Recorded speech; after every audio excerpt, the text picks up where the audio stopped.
Magandang hapon mga kababayan. You are watching Kababayan LA, where today we are going to give you some information about immigration. We have some guidelines set for you. We're going to be discussing that in our American Dream portion.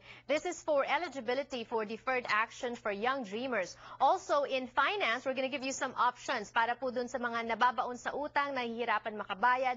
We have some tips for you this afternoon as well on Kababayan LA. But first, in the news, patuloy pa rin po na nakalubog ang maraming bahagi ng Maynila sa baha.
Tinatayang 60% po ng Maynila daw ang nakalubog pa rin sa baha, pero mas marami pang balita mula sa balita.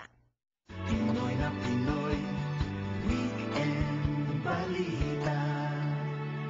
Ronnie Laigo, ang editor-in-chief ng Weekend Balita, joining us from their Glendale newsroom via phone. Hello Ronnie, magandang hapon sa iyo. Magandang hapon sa iyo, Janelle. Isa pong hindi magandang balita ang ihahatid natin ngayong hapon.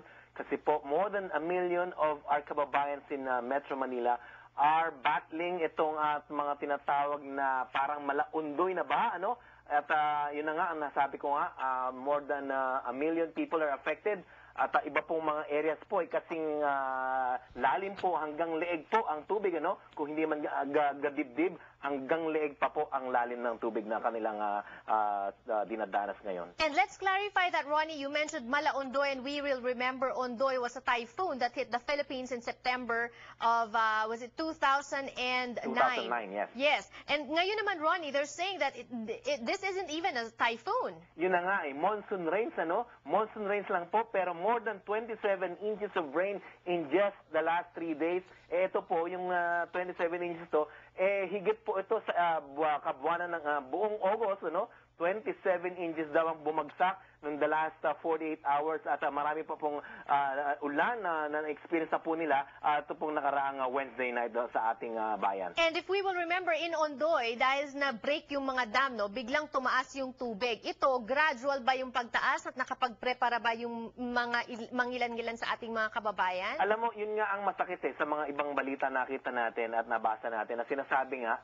kahit na alam nga nilang mangyayari ito, dahil una, walang typhoon na sinasabi at tuloy-tuloy nga lang ang pag-ulan. So maraming mga kababayan natin talagang hindi nakapaghanda, no? Besides that, alam naman natin marami tayong mga kababayan na nakatira sa river banks, malapit sa mga river channels. Kaya ito, lalo na yung mga slum dwellers na mga kababayan natin, ang mga numero unong naapektuhan. At hindi lang po yan, even the rich ones, especially like yung tinatawag na very expensive Provident Village din sa Marikina, no? Affected po yan, pati yung mga kotse po nila, mga luxury cars na lubog-lubog po sa kabahaan dyan po sa Marikina. And what is the government doing about this, Ronnie? Yun nga alam mo, kahit nasabihin natin na medyo preparado sana ang ating bayan, ano, ang ating gobyerno, at ito po ay talagang overwhelming din po talaga ang baha na ito, no? Bukod sa po hindi po passable ang mga roads, ano? Alam naman natin, mga ginagamit na natin, mga rubber boats, hindi po enough ang ating mga supplies para po i-address itong problema na ito at para po makapaghatid ng relief goods at ma-evacuate ang ating mga kababayan. And long-term, Ronnie, I think they should do something really about garbage disposal in the Philippines. Lalo na yung mga styro, yung mga plastic na ginagamit, kung saan-saan nagtatapon. And I think that should be the long-term goal.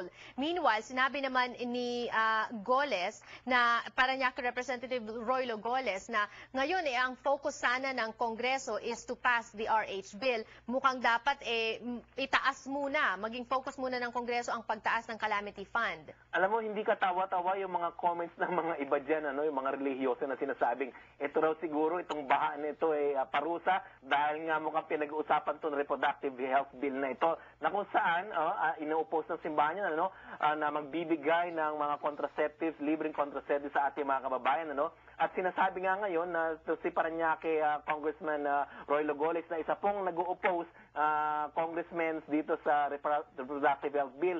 Sabi niya, ang pag-usapan daw muna ay ang pag-alat ng calamity funds kasi nga dahil sa itong baha na ito. At wag po sana or ititigil niya or gagawin niya ng paraan para itigil ang deliberations dito sa IH bill na ito nangyayari sa Kongreso. And I think I agree with him, Ronnie, on one hand na sinasabing kailangan mas pagtuunan ng pansin itong calamity fund and pagsaset ng calamity fund because that's the immediate need of our kababayans in the Philippines. But also, Ronnie, on the other hand, hindi naman ako para namang masyadong mababaw yung dahilan na because of the RH bill and that's why may punishment from the Lord. I don't think that should be the case, Exactly. Ronnie. Diba? Dahil tayo naman ay mga nag-iisip na mga tao din at talagang kung meron tayong problema sa basura at barado-barado yung ating mga sewer system, talagang walang dadaanan yung tubig. Exactly. Yun naman ang counter ni Representative Edsel Lagman, siya yung numero 1 author niyang RH bill niya. Sinasabi niya, ito nga talagang problema nito, yung basura, yung pagdami ng mga slum dwellers sa mga river channels.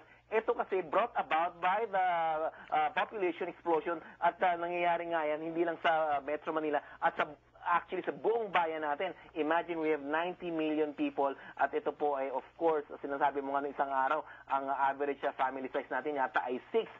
Just imagine, napakalaki, At hopefully, ma-address natin itong problema nito na sabay-sabay ma-address na talagang bigyan pansin ang ating population explosion at the same time yung economic development at pag-address at pag-mitigate ng mga ganitong kalamidad na nangyayari sa ating bayan.